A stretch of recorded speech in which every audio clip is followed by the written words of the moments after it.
Hi guys, it's Paul from ModCon here. I hope you're all well. This is my next video and it's a very brief outline for some of the kits that I hope to be able to bring you during the course of this year. So first up, I'm going to show you the Tamiya 48 scale kit of the V1 flying bomb. Admittedly a little unusual, but all will become clear shortly. The contents of the box comprise one sprue in dark grey plastic and a small transfer sheet with relevant stencil markings. Details on the surfaces look good, and I don't anticipate there being any major issue putting this kit together. Colour schemes appear to vary slightly, so of course I'll try to see if there are any interesting colour combinations to spruce up the model's appearance. And very helpfully, the trolley has also been included in the kit. So the reason for showing you this V1 kit is because I've always had a bit of a fascination with the Heinkel 111 combination with the V1, where the Heinkel is the launch platform for the missile. These were used in the later stages of the war for attacks on London, where the aircraft would fly low over the English Channel before releasing the missile and heading home. So ICM produced some very nice Heinkel 111 kits. There are various versions in their range, and for the purposes of this particular project I intend to use the H16 variant. The detail on that kit is very smart. The canopies are very clear and the transfer sheet is equally of a very high standard. There are one or two question marks about small things in the aircraft's appearance, but I'll address these in due course. So here now is the Heinkel kit.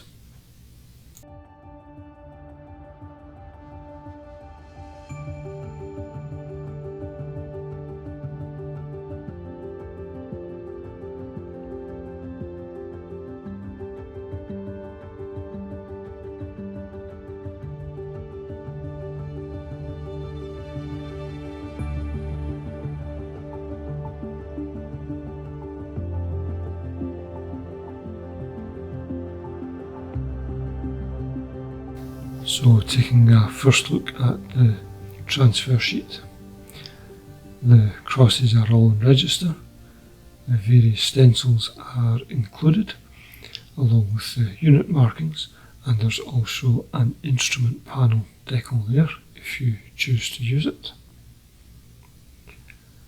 And now the instructions, which are in the form of a small booklet and nicely laid out, easy enough to follow. These are the fuel wells and the wing brace to go into the centre of the fuselage. And here the cockpit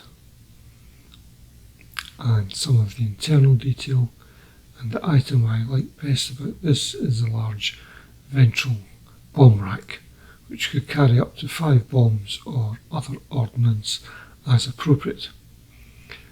I won't be using it in this model obviously, but it's also included in the H20 kit, so hopefully I'll be able to include it on that model. And now some of the pieces, some of the sprues. Clearly evident here are the access panels on the wing and the panel lines, all nicely reproduced. And again here on the elevators and the ailerons. A little unusual that the flaps were actually moulded as part of the wing, the only one of the control surfaces that is not movable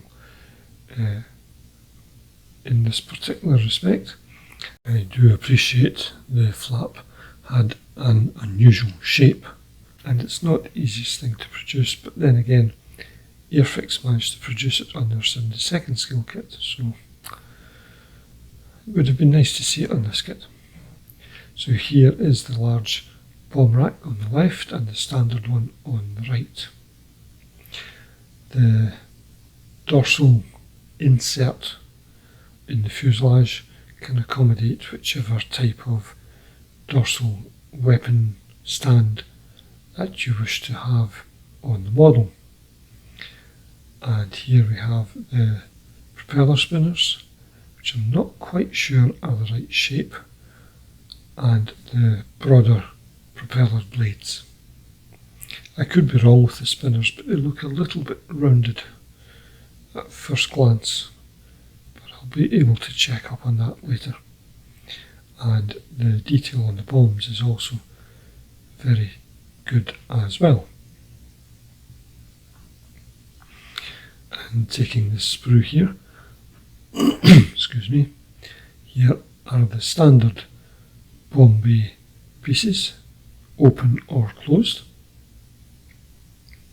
And of course the fuselage half, the left side here, again showing very good external detail.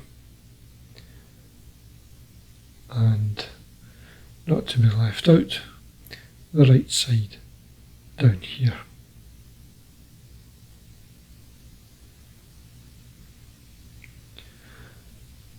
And up next we can see some of the transparencies. Now this one here on the right side is a little bit iffy because it's got frosted plastic in an area where I don't think there should be any. In an area where it would have been painted, and it's got a panel in there that's applicable to the early versions. I'm not sure it's applicable here.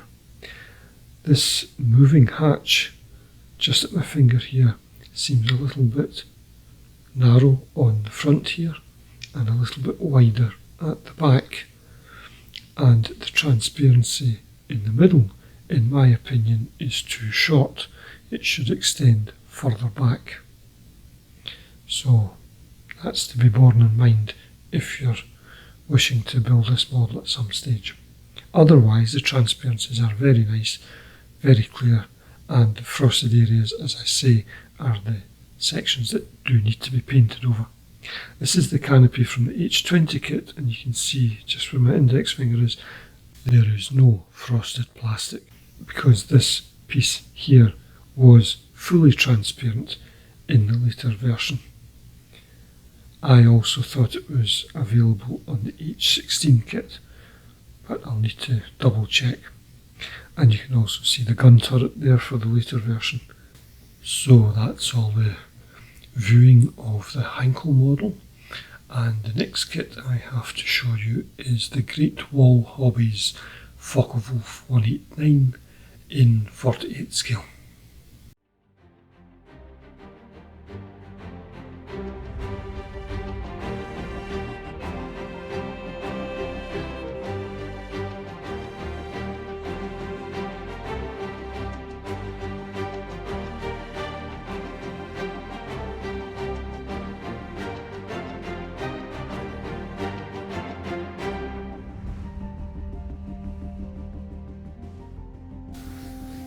So starting here with some of the PE pieces, and there's also transparency masks included. And again, the instruction sheets for this model are also in booklet form,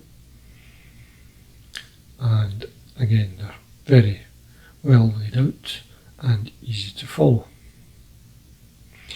There is one bugbear about the instruction sheet, which I'll come to in a moment.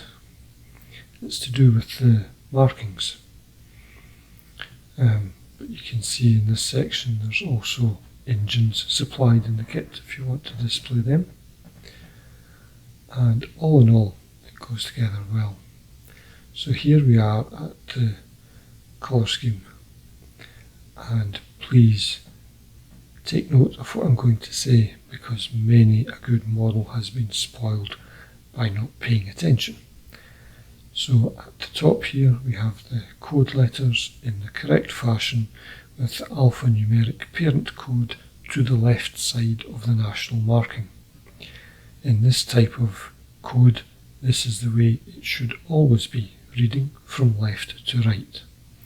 Unfortunately, some very good modelers have copied off the instruction sheet and turned it round the wrong way on the right side. Of course, the 5D should sit on the yellow fuselage band because you're reading it from left to right with the parent code always to the left of the national marking. There are some strange marking anomalies, but broadly speaking, that's the way it should be. So please check your references before you put your markings on. And what you saw there were the canopies, very nicely produced and nice and clear. The fabric detail on the rudder is perhaps a tad heavy, but there is no faulting the very nicely produced panel lines and access panels on the tail booms and indeed throughout the model. It really is a very smart and well produced kit. And here the inside of the engine covers are also detailed, but there are one or two sink marks there, so they should be easily enough filled in and smoothed out, but just take care. And these ribbed areas are the insides of the wheel wells. And coming up next in rapid succession, some areas of the wings and their detailed areas.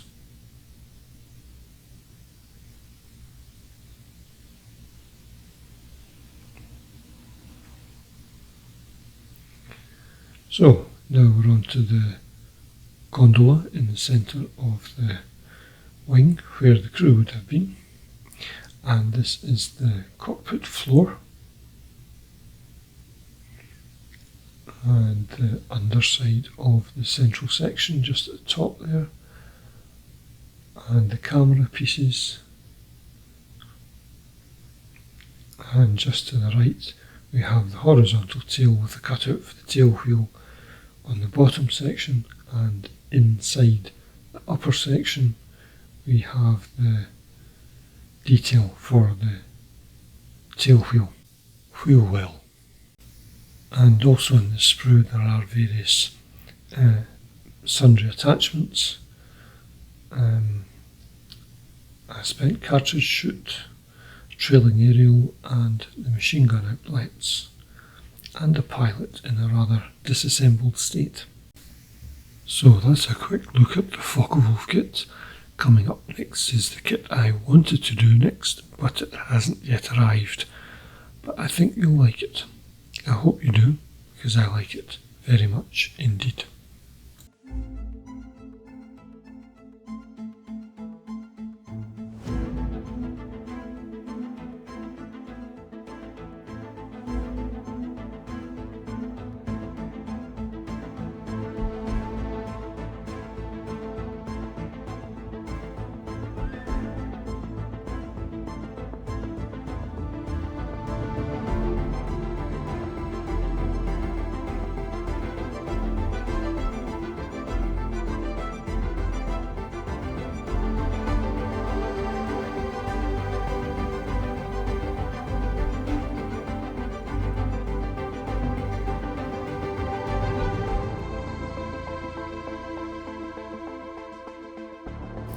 So unfortunately guys, I can't give you very much detail about this kit at all, other than it's a resin kit and it's also multimedia because it's got 3D printed parts as well, and I think it may have PE parts too.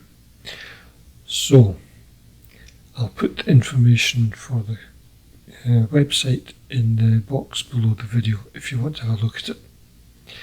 In the interim, this will be my next kit, Wingnut Wings Early Fokker D7. This is quite a good kit to work on because there's next to no rigging at all, so let's have a look and see what's inside the box. Here we have the engine parts. I think some of these sprues will be common to the various versions of the D7 that Wing's produced. So it's a case of picking out the bits that are required for the one you want relative to the kit that you buy.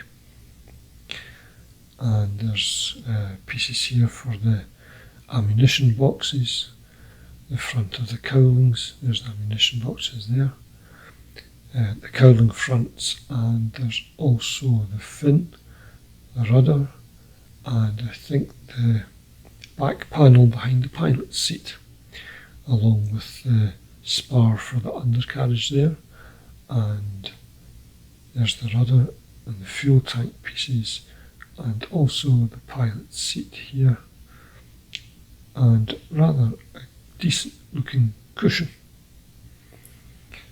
So, plenty for me to get my teeth into with this particular model. This is the cockpit floor with the foot panels for the pilot. And on this sprue we have the cabin struts, fuselage halves, and the frame for the sides of the cockpit. Rather delicate looking, but I'm sure they'll be very smart when complete. And here we have, there's actually two of these sprues, the wheel with the various styles of central hub, and the machine guns, and the aileron. Excuse me. And here we have the side panels and the engine covers, and the lower engine panel to the left there.